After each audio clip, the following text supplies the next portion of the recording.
how you might leverage a network to build teams that go beyond, say your individual firm. There's an interesting analogy to global practice where, like in my particular experience, I worked for Payette for 20 years before going out on my own. And we were lucky to have a long-term client with the Aga Khan University in Karachi.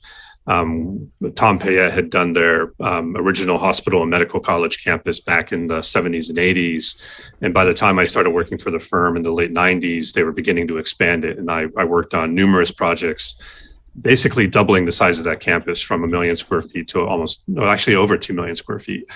But somewhere along the way, and that was a client relationship that was so well established that, they had their own in-house project and construction management team, in-house engineers, in-house architects. When things were under construction, that in-house team was all over the site, looking after everything, focusing on quality. But we also had a great network of local architects who could take our drawings that were usually like barely schematic and then sort of flesh them out into a full set of construction documents. Because a lot of what we run up against in global practice is, unless you're going to set up an office in the country you want to work in, you really have to have a local, who's going to have the proper license and authority to practice architecture in the jurisdiction. Yeah. So along the way, about over 10 years ago now, that client asked us to start looking at some work in East Africa, where they had been for a long time, but where we had never worked. So we had to go through the whole new process of reaching out to local firms, finding out who had done work for them before and what was successful. Meeting with them, getting to know them. It's a very similar process of how do you make those connections, to people, companies, individuals, and it's not just architecture, it's engineering as well, of course, and build a team that can deliver, in this case, fairly complex projects, being hospital work, in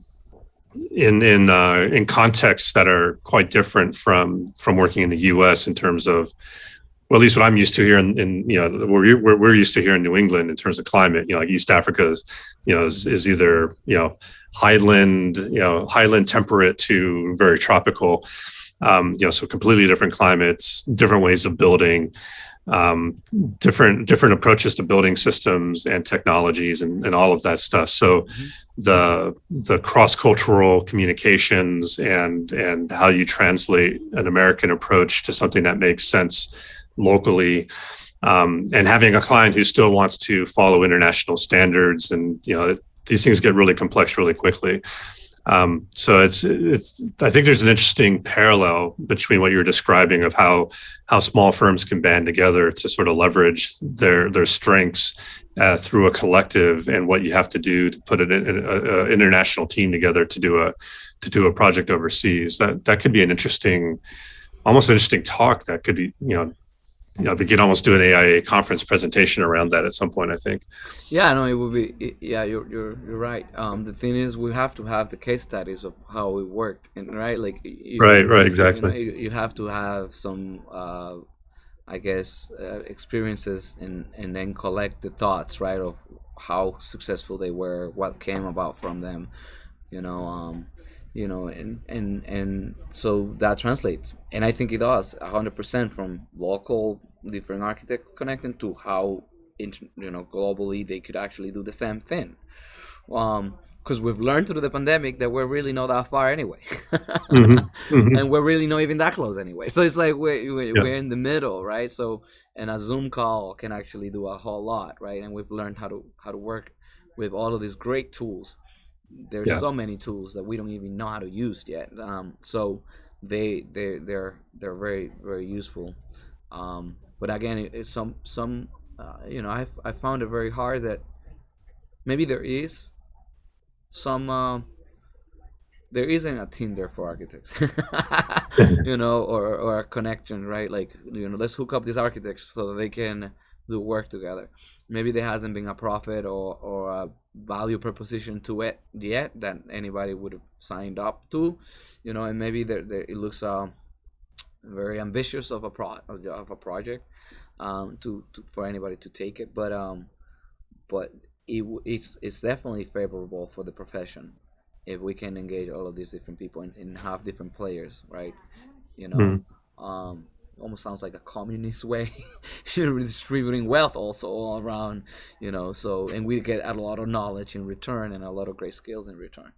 But it will come up. I mean, we have the home advisors and all of these, Angie's List and all of these things, but they're all mhm, like looking, eh, and I learned a lot from those things. That's how our process works actually at Flow, because I learned a lot about, templates and preconceived questions and quickly answer, and then we will immediately be able to know what it is you're looking for, and we'll be able to write a contract relatively mm, quickly, and we'll be able to say yes or not. And if I write 15 contracts quicker, right? If I can now write 30, right? So it's like, well, I've made that process so much simpler that if my success rate is almost 5%, I'm fine with 5%. mm, mhm, 10% success rate's great. How so, but nobody has done it from a ethical point of view, from the ethos and the logos of understanding that this is better for all of us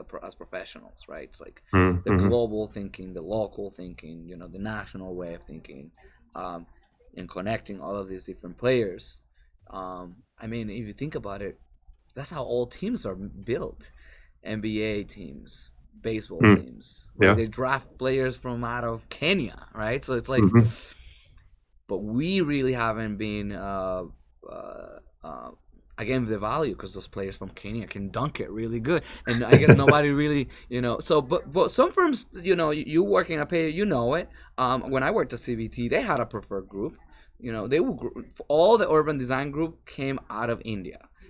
And Columbia University, like they had some, they knew where to pull the players from, but because there's a value proposition to it, right? It's like, well, they can actually develop all these great master plans, so why not, right? So, mhm, so if but there's a lot of work on the firm and in the HR department to do that, right? Like they actually mm, have to do that, right? Versus small firms, working together to create that pipeline and create those connections. It will happen. I mean, and that's a business idea already I have.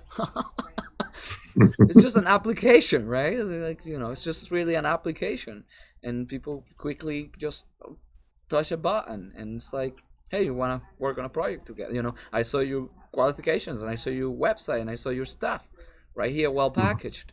um you know and it's great because we're gonna appeal to each other rather than a client, right? So it's like, well, if I like you and you like me, this is a great fit already. I think we can. I like your work, and I want to work with you, even if it is a competition, a free mm, competition. Doesn't matter. mhm, mhm, So, and that's how Flow was formed too. I wanted to work with Julio, no matter where or how. We worked at a firm together, and I was like, I want to work with this guy. I really like this guy.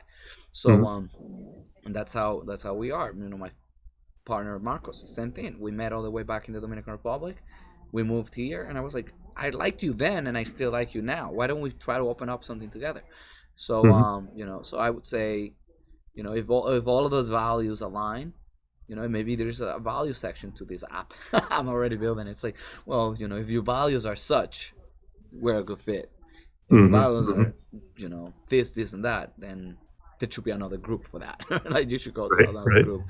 And we're not trying to segregate you, but I'm just saying, they should be, and it's more than finances. It's more than, even quality of work. It's just because the quality of work is going to be great if you have the right mindset into it. Yeah, yeah. But no, you're absolutely right. Having that kind of alignment of core values, like what drives you as a firm. What are you trying to do besides do good work and make some money, and they maybe grow or recruit, or there's any number of motivations. But I think most firms hopefully have something deeper that they're trying to offer the world.